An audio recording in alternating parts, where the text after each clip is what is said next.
KPBS On Demand is supported by Latino Legacy Foundation, presenting their Storyteller series, Reach for the Stars with Ellen Ochoa, the first Latina astronaut, former NASA director, and San Diego native. Sunday, June 29th.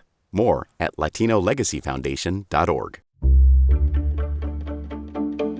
Good morning. I'm Katie Hyson in for Debbie Cruz. It's Tuesday, March 4th. Health advocates worry proposed federal cuts to Medicaid will hurt vulnerable populations.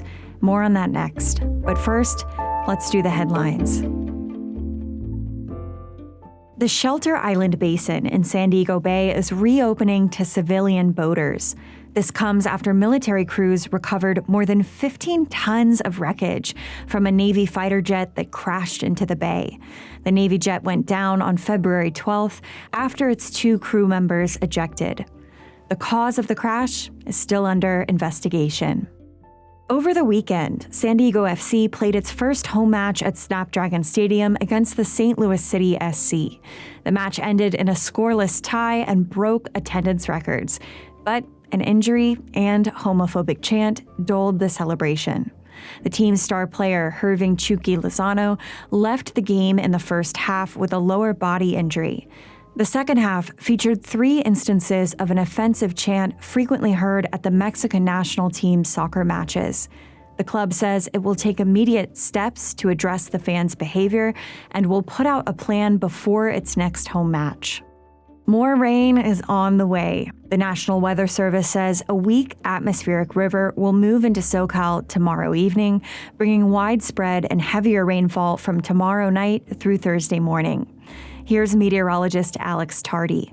The rainfall intensity will be significant, especially on Thursday. So we're going to be looking at some potential heavy rain even in urban areas. Scattered showers will continue from late Thursday morning through Friday afternoon.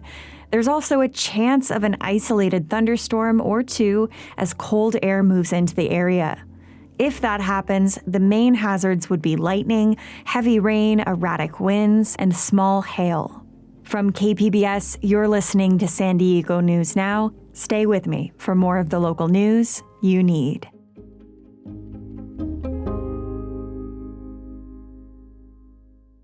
KPBS On Demand is supported by Fleet Science Center's newest exhibit, Survival of the Slowest. See firsthand how nature's smallest, slowest, and weakest creatures can not only survive, but thrive in the wild. Open May 24th through September 1st. Learn more at fleetscience.org.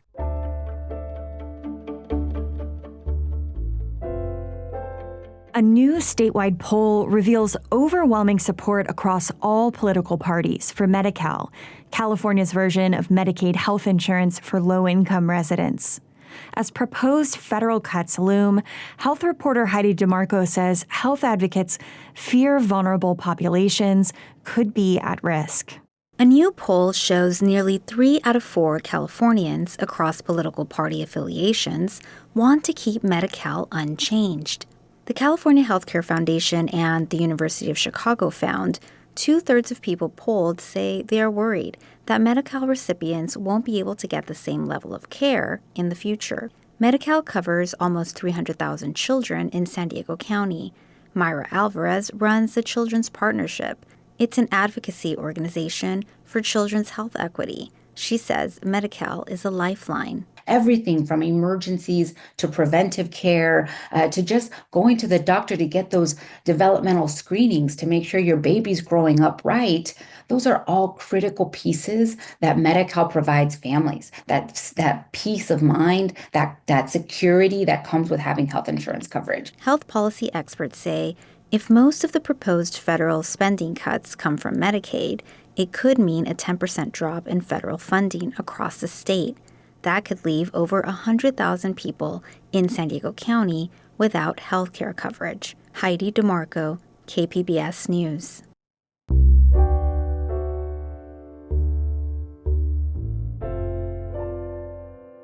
Tariffs on Canada and Mexico, as well as increased tariffs on China, start today. That's the word from the Trump administration. Reporter John Carroll visited a local manufacturing company that is bracing for the hikes.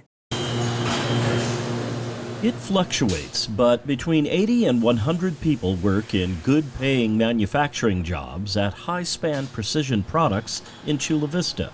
The company makes lots of things like pipes and expansion joints used in pipes. All of it requires aluminum and steel. The 25% hike in tariffs on our neighbors and the extra 10% on Chinese products has High-Span CEO and President Eric Barnes worried. Some of his company's products are shipped down to a maquiladora in Mexico before coming back up to the U.S. This entity is composed of this plant here, as well as we have a maquila down in Tijuana. So we will be directly impacted by the 25% tariff if it's coming back into the United States. Barnes says the company simply cannot absorb all the tariff costs, which means passing some of those costs on to customers, and he says that makes High-Span less competitive, a situation no business leader wants to be in. John Carroll, KPBS News. A German tourist has spent more than a month in U.S. immigration custody. Her friends tell border reporter Gustavo Solis that she's experienced a terrifying ordeal and just wants to go home. It was supposed to be a perfect reunion. We just were going to have a month of just making art. That was our plan. That's Amelia Loving. She's a designer who recently moved to Los Angeles. Talking about her friend, Jessica Bruch, a German tattoo artist who was spending the winter in Mexico. They planned to spend the weekend in Tijuana, cross the border, and drive up to LA. We had printed out her return ticket. She was supposed to fly the 15th of February back to Berlin. But Bruch never made it to LA. She's been in federal immigration custody since January 25th. That's the day they try to cross the border through the San Isidro port of entry.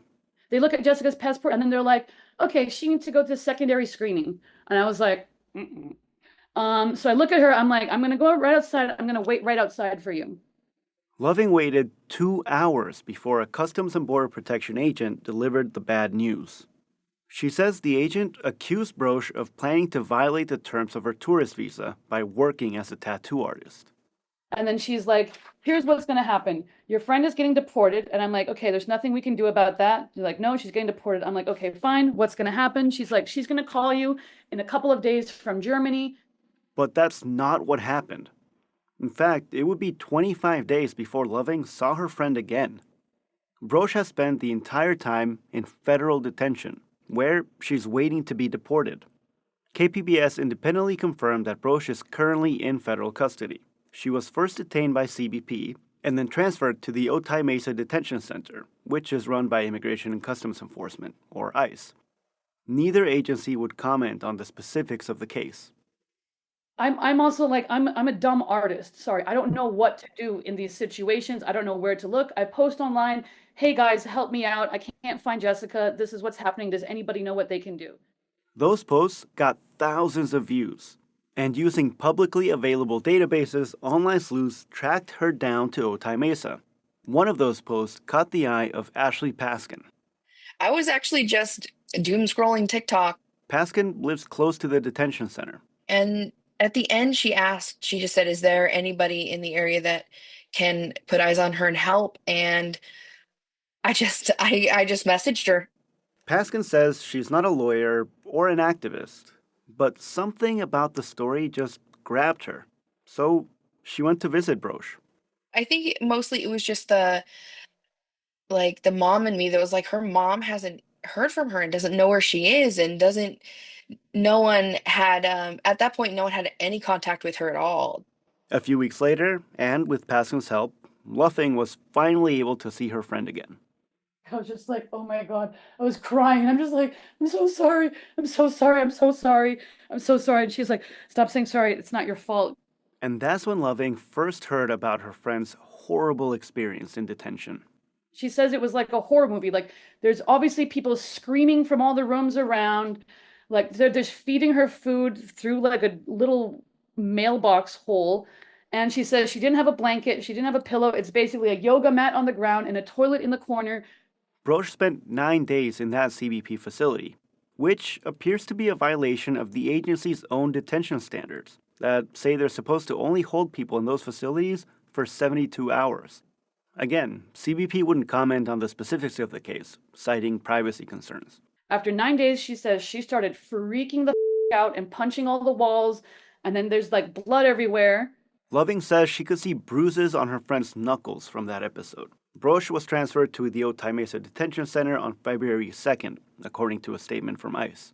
And according to a separate memo from ICE, the average cost of detaining adult non-citizens is $164 per day. So detaining Broche for more than a month has cost American taxpayers roughly $5,000. That's a lot of money compared to a one-way flight from San Diego to Berlin, which cost between $500 and $600. Why are the American taxpayers spending thousands of dollars detaining tourists who are perfectly willing to leave if they're not welcome to come? Immigrant rights activists say this story is an example of the country's broken immigration system. It speaks to how inefficient this whole situation is. That is Pedro Rios. He is with the American Friends Service Committee. The whole process is absurd. It doesn't make sense. There's a lack of appreciation for how to make things run smoothly. And in the process, people are suffering. As of Monday, Broche was still in detention, and her friends have no idea when she's going home. Gustavo Solis, KPBS News.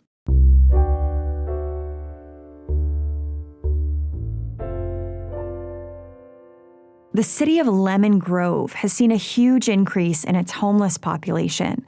It increased by 85% between the 2023 and 2024 point-in-time count.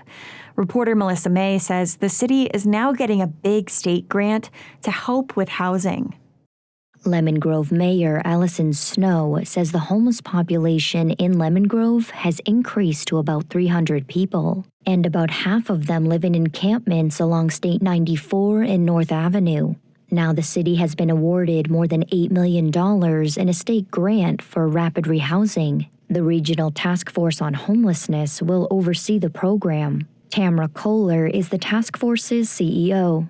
It allows us to dedicate no less than 85% of that funding purely for outreach, engagement, rental subsidies, intensive care management, landlord engagement, housing retention services, and supports for housing stability. The grant money could be issued within the next 90 days, and once the grant is executed, the city and the task force have 2 years to use all the funding. Melissa May, KPBS News.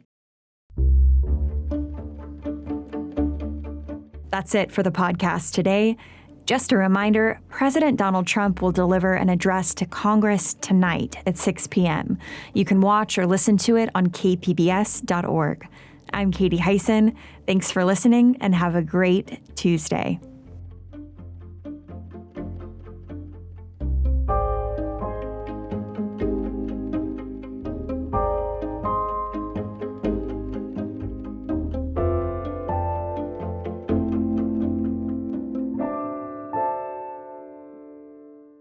KPBS On Demand is supported by the San Diego County Toyota dealers, offering a new 2025 lineup of vehicles at your local Toyota dealer, including a new Tacoma with turbocharged 4-cylinder engines and a hybrid powertrain option. The San Diego County Toyota dealers. We make it easy.